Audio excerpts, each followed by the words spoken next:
Jumpa lagi dengan channel Dapure Agus Becak, membangun peradaban bangsa untuk kejayaan Nusantara. Selamat malam Mas Yuda. Lama sekali nggak ketemu. Gus Becak. Baik.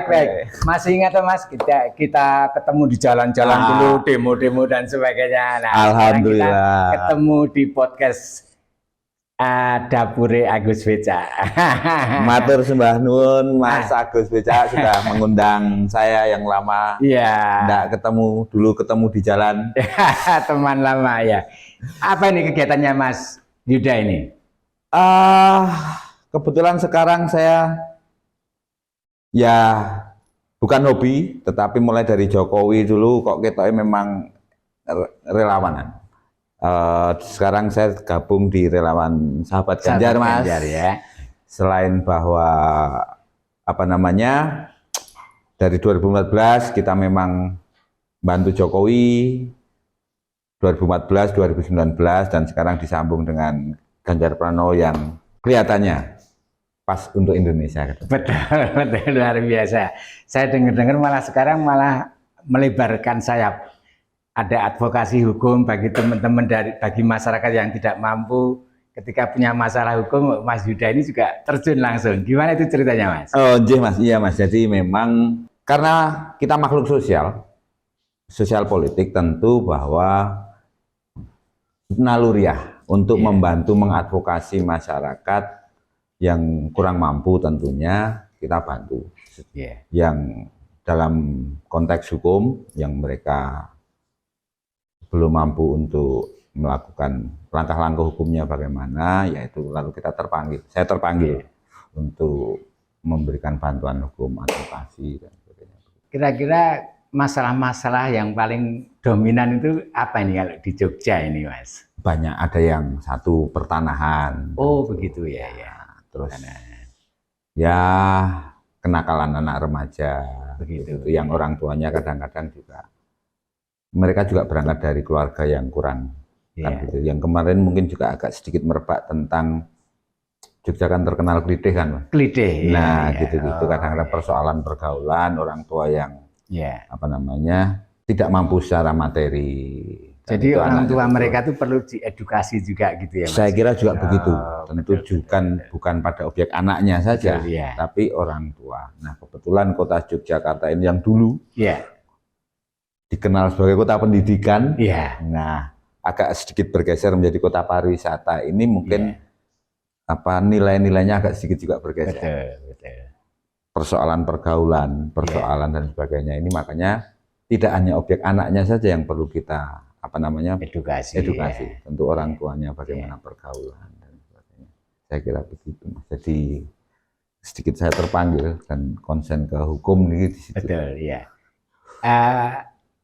Apa sih yang menjadi daya tarik Mas Yuda ini? Saya dengar sejak zaman Pak Jokowi sudah tergabung dalam relawan. Kok tertarik masuk relawan tuh ada apa sih, Mas? Pertama saya kira panggilan ideologis ya, Mas. Panggilan ideologis. Ini yang perlu digarisbawahi ini, Mas. Panggilan ideologis. Artinya kita juga tahu bahwa Pak Jokowi berangkat betul-betul dari bawah, dari wali kota 2 kali, lalu gubernur. Tentu kita juga punya penilaian-penilaian tertentu. Kinerja-kinerja beliau juga memang langsung menyentuh kepada masyarakat dan itu sesuai dengan ideologi. Kebetulan gini, Mas, saya juga pengagum Soekarno. Jadi apa yang dilakukan oleh Jokowi tidak jauh beda dengan apa yang dicita-citakan oleh Soekarno. Dan begitu juga dengan Ganjar ke depan. Saya kira Ganjar juga tidak jauh-jauh dari Jogja. Beliau juga berangkat dari partai politik yang ideologinya sama. Oleh karena itu saya terpanggil untuk itu, untuk meneruskan kerelawanan saya di Jokowi, lalu kita teruskan kepada Ganjar Pranowo. Saya kira. Apakah ada kedekatan dengan calon yang mau diusung ini, Mas, dengan Mas Ganjar misalnya?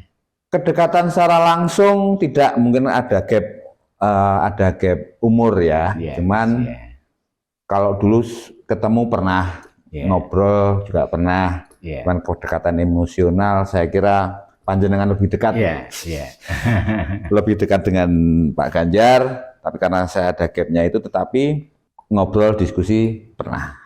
Dan oleh karena itu kita bantu untuk kerelawanan untuk Ganjar itu karena kita tahu background dia, bagaimana pemikiran-pemikiran dia yang searah dengan pemikiran-pemikiran Bung Karno dan apa yang sudah dilakukan oleh Jokowi. Saya kira. Kenapa harus Mas Ganjar? Anda sebagai seorang orang Jogja begitu. Tidak, tentu bahwa Ganjar juga tidak bisa lepas dari kota Yogyakarta. Tidak bisa lepas dari daerah istimewa Yogyakarta. Saya kira orang sudah tahu bahwa Ganjar Pranowo adalah waktu Undang-Undang Keistimewaan waktu itu, Ganjar Pranowo juga sebagai ketua pansus Undang-Undang Keistimewaan pada saat itu. Kalau tadi jenengan tanya kepada saya kenapa milih, ya ada kesejarahan itu juga. Ada keterikatan sejarah itu juga. Dulu kita juga di jalan Mas Agus, mulai dari 2009, 2010, kita awali dengan waktu itu Undang-Undang Keistimewaan rame. Yogyakarta mau digoyang-goyang waktu itu.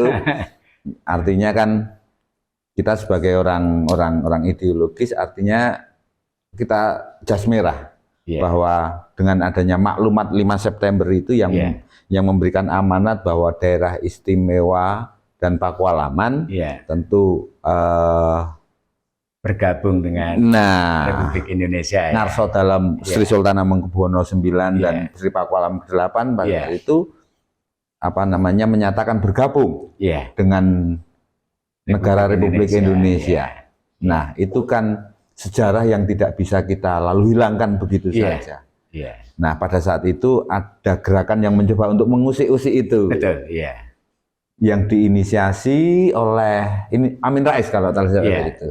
Nah, karena itu kita turun ke jalan. Kita turun ke jalan, kita demo. Waktu itu saya menggunakan Mas Agus. Kalau jalannya Porjas. Forum Rakyat Jogja Asli. Ya, sedikit agak kedaerahan sih, tetapi karena memang kita harus memunculkan identitas itu, karena daerah kita yang juga mau diusik. Kita sebagai masyarakat Jogja tentu tidak terima kan begitu kan? Bahwa Jogja yang sudah tentram, yang sudah enak, yang sudah nyaman di sini ini mau diusik-usik dengan demokrasi. Bukan saya bahwa apa namanya setuju dengan monarki, tidak. Tetapi ini persoalannya adalah persoalan sejarah, secara historis, kan dan itu yang perlu kita pegang teguh. Ini mau dicoba, mau digeser ke arah demokrasi, yang tentu panjenengan juga tahu bahwa demokrasi sekarang sedikit liberal kan, demokrasi one man one vote ini, bagi menurut pandangan saya itu agak sedikit liberal. Dengan one man one vote suara terbanyak begini. Jadi sedikit berbeda dengan keinginan founding father pada saat itu yang dengan demokrasi Pancasila musyawarah mufakat. Nah, kalau ini nanti di Jogja pada saat itu bisa digeser-geser dengan apa namanya dengan perubahan keistimewaan, bukan tidak mungkin. Tentunya nanti Undang-Undang Dasar pun bisa dilakukan perubahan secara total. Nah, ketakutan kita pada saat itu sebagai aktivis kan begitu. Saya kira ya berangkat dari Jogja lah.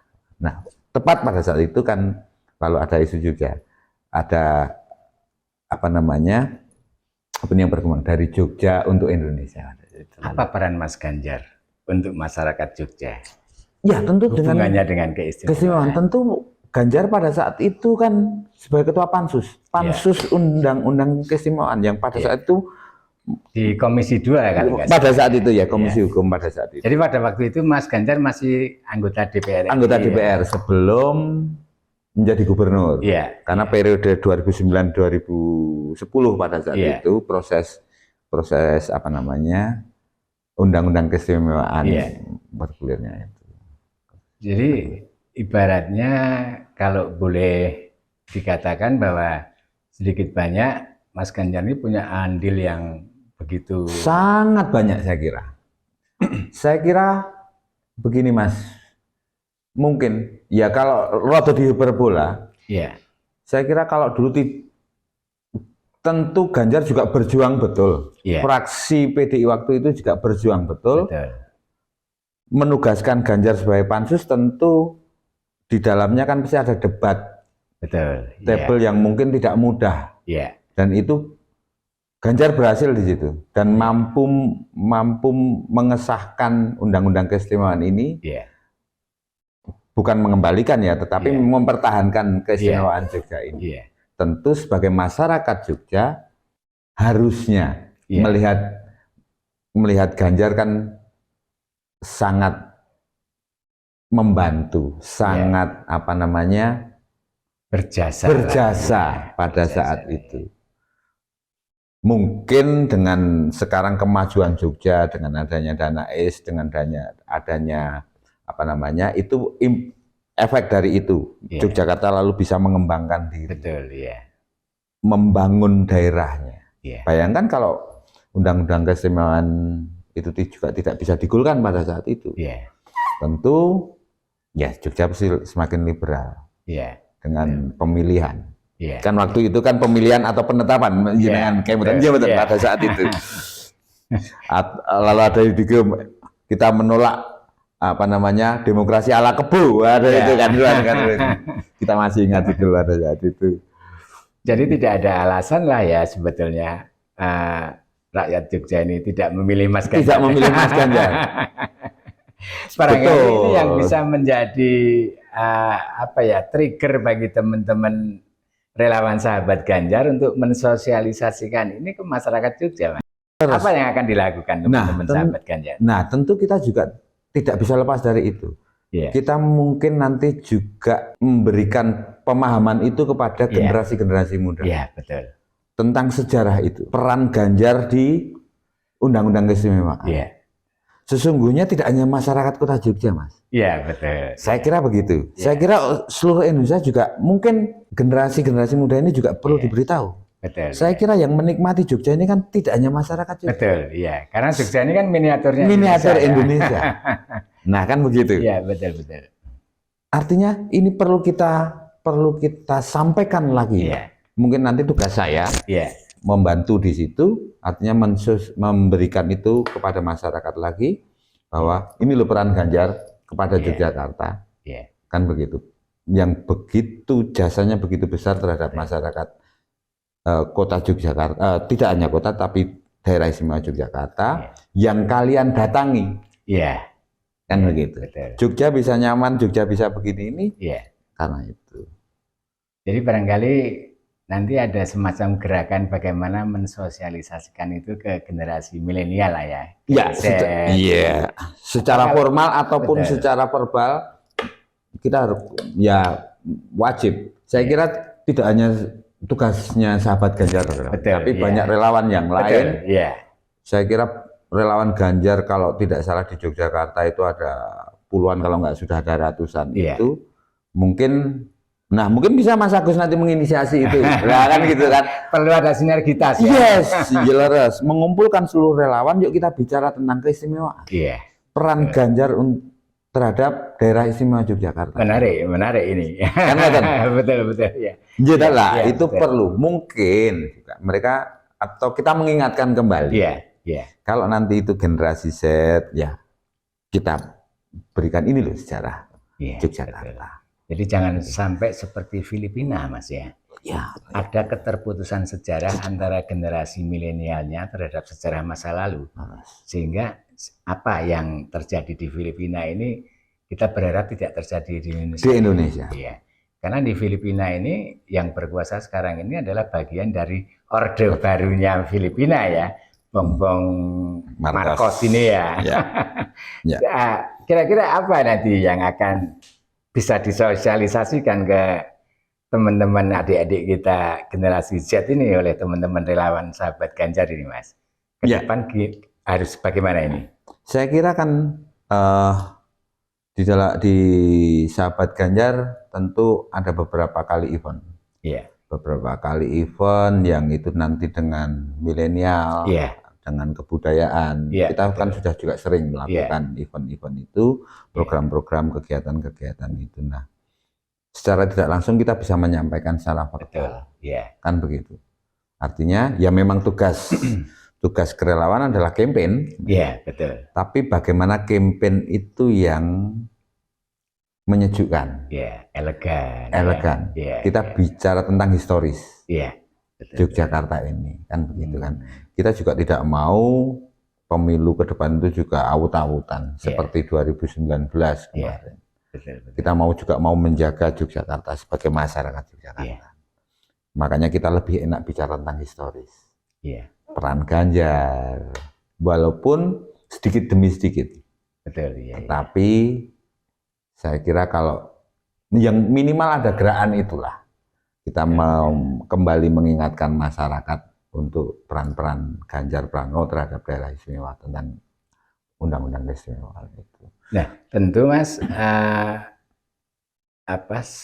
kalau generasi milenial ini kan kalau dengan medsos kan mudah lah kita untuk mensosialisasikannya. Tapi teman-teman generasi milenial yang ada di pelosok-pelosok ini yang barangkali tidak semuanya pegang HP atau tidak semuanya main medsos, ataupun kalaupun mereka bermedsos tapi dia apatis terhadap politik. Nah, ini kira-kira apa ini yang perlu dilakukan ini?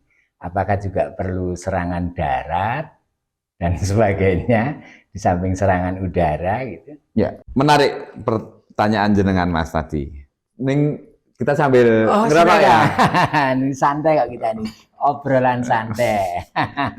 Sambil lutut. Kalau bicara tentang Ganjar, ngomong ke Ganjar, ngomong ke keistimewaan itu menjadi menarik. Menarik. Kita mengingat lagi masa-masa muda dulu. Betul. Masa-masa nengdalan, aktivis. Yang ringan-ringan pun sekarang semua bicara pemimpin ke depan. Kan begitu. Wah, kalau ngopi nih.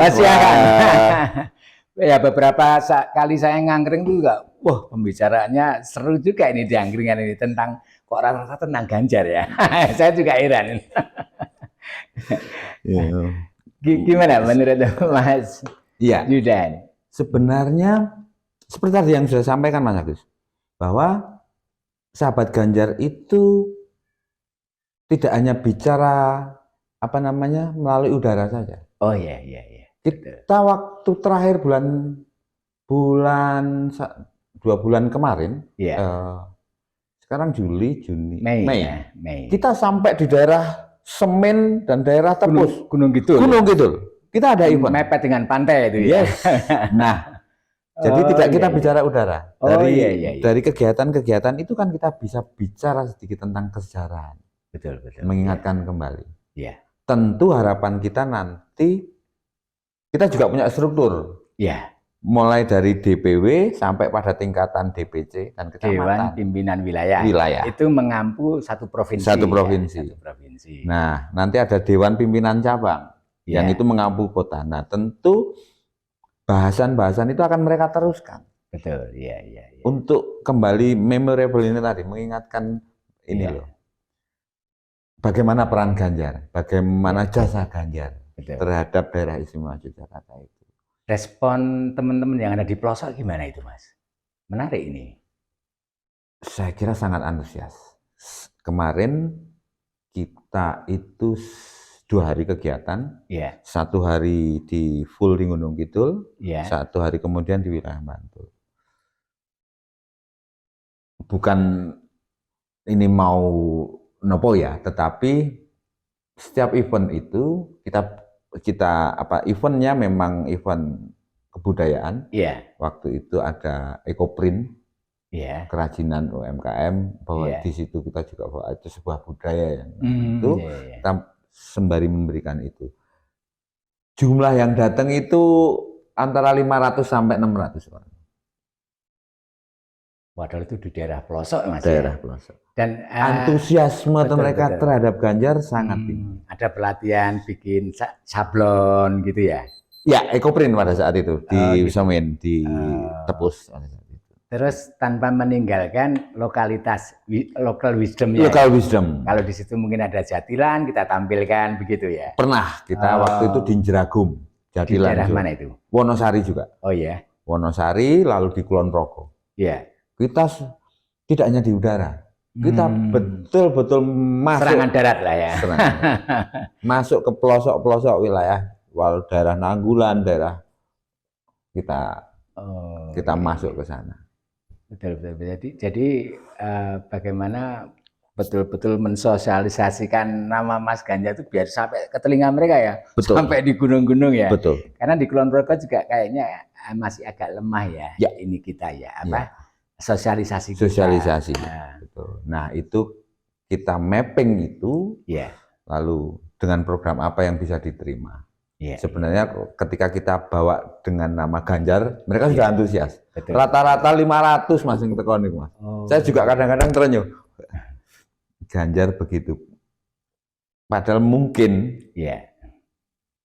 secara fisikly kan mereka tidak datang kan begitu. Tetapi dengan nama Ganjar ini mereka sangat antusias untuk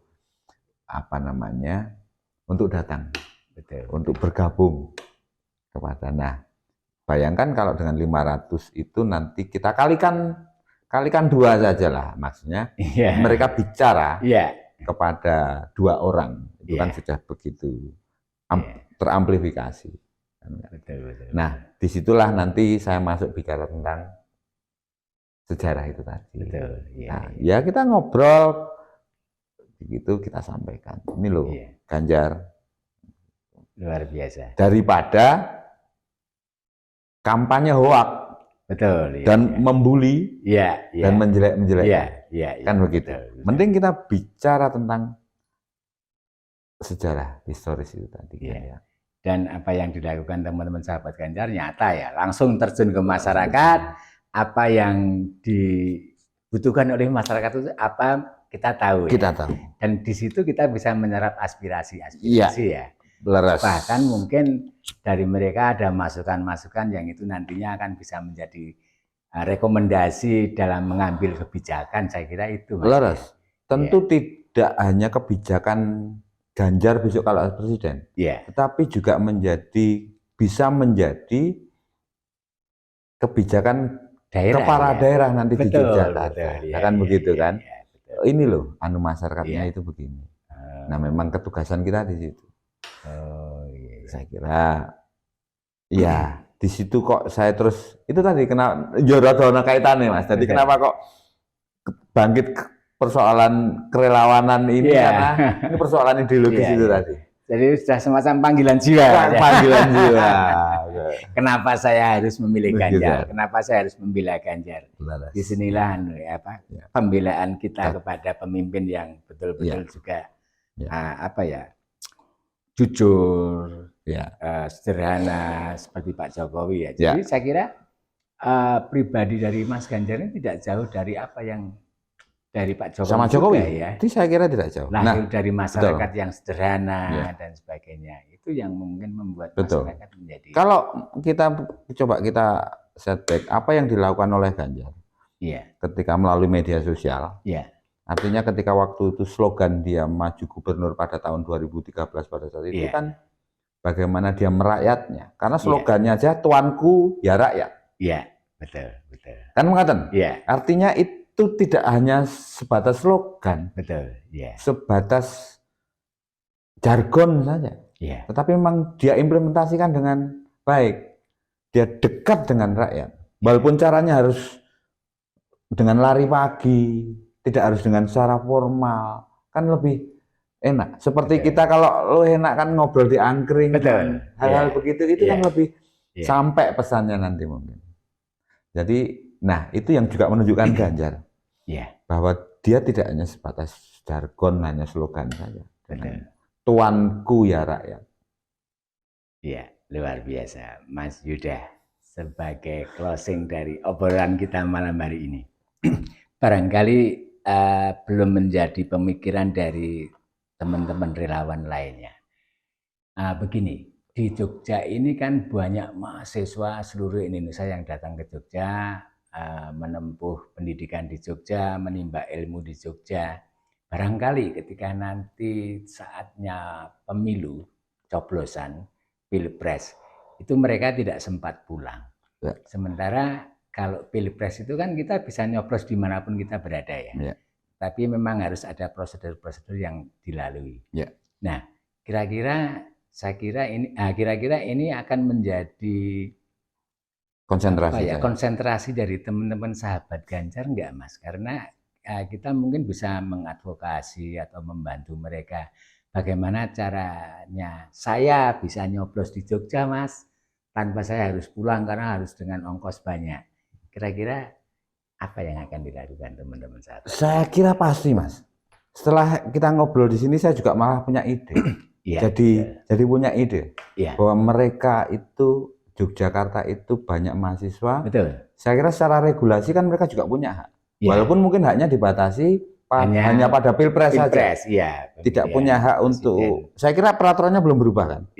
Hanya punya hak untuk pilpres. Nah, lalu saya punya ide nih jadian. Ketika habis kita ngobrol-ngobrol ini, mungkin nanti suatu ketika selain nanti kita menjadi tagline teman-teman sahabat Ganjar Jogja, saya kira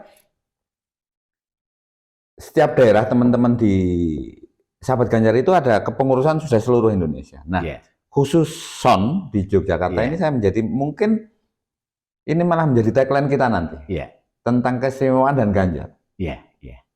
Itu selain itu, nah berkaitan dengan anak muda, anak-anak kuliah ini mungkin nanti kita bisa carikan media ngobrol bareng atau secara massal ataupun mungkin karena kan sebenarnya sudah teridentifikasi. Atau bisa masuk ke kampus-kampus gitu, Mas ya? Saya kira kalau nanti campaign ke kampus nanti kita malah atau dikumpulkan di luar. Dikumpulkan di luar, saya kira gitu.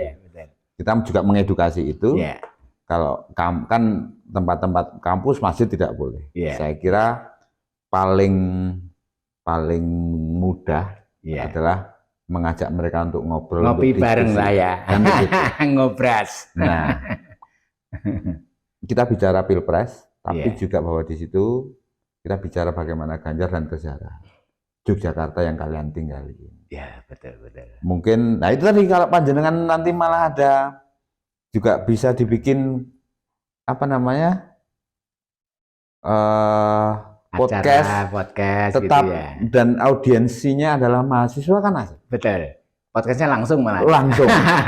Kan ngoten Mas? Ya betul. Saya punya ide, lalu kok rada kan gitu. Nah, kalau itu lalu coba kita audiensinya mahasiswa. Bagaimana pandangan kalian terhadap Ganjar Pranowo? Betul, Yogyakarta kalian yang sudah tinggal ini bagaimana? Bisa kerjasama ini nanti kita. Podcast on the spot ini. Coba nanti saya diskusikan dengan teman-teman Jakarta. Kalau bisa begitu. Malah ini ide yang menarik. Saya kira teman-teman kerelawan pasti sepakat sih. Kalau melihat Ganjar dengan keistimewaan ini tidak bisa lepas. Bagaikan satu keping mata uang. Saya kira begitu. Jadi keren. Nanti mungkin jadi saya sampaikan untuk coba dari obrolan kita ini Mas justru muncul ide baru ini Mas. Luar biasa. Saya terima kasih sekali Mas Yuda atau sering dipanggil Arya Yuda, seorang aktivis, seorang pengacara, sekaligus relawan sahabat Ganjar, ketua Mas ya, ketua sahabat Ganjar DPW Daerah Istimewa Yogyakarta. Sekretaris DPW sahabat Ganjar Daerah Istimewa untuk ketua Yogyakarta. Biar anak-anak yang muda-muda kita kasih kesempatan. Betul, Terima kasih Mas. Agar terregenerasi. Betul. Terima kasih Mas Arya Yuda sudah mau hadir di podcast saya. Sampai ketemu. Mudah-mudahan kita dipertemukan dalam podcast on the spot seperti yang kita munculkan ide tadi Mas. Amin. Doa kita bersama. Siap, terima kasih Mas Yuda. Untuk Ganjar dan khususnya untuk daerah istimewa Yogyakarta yang kita tinggali. Sebagai bentuk ucapan terima kasih kita sebagai warga daerah istimewa.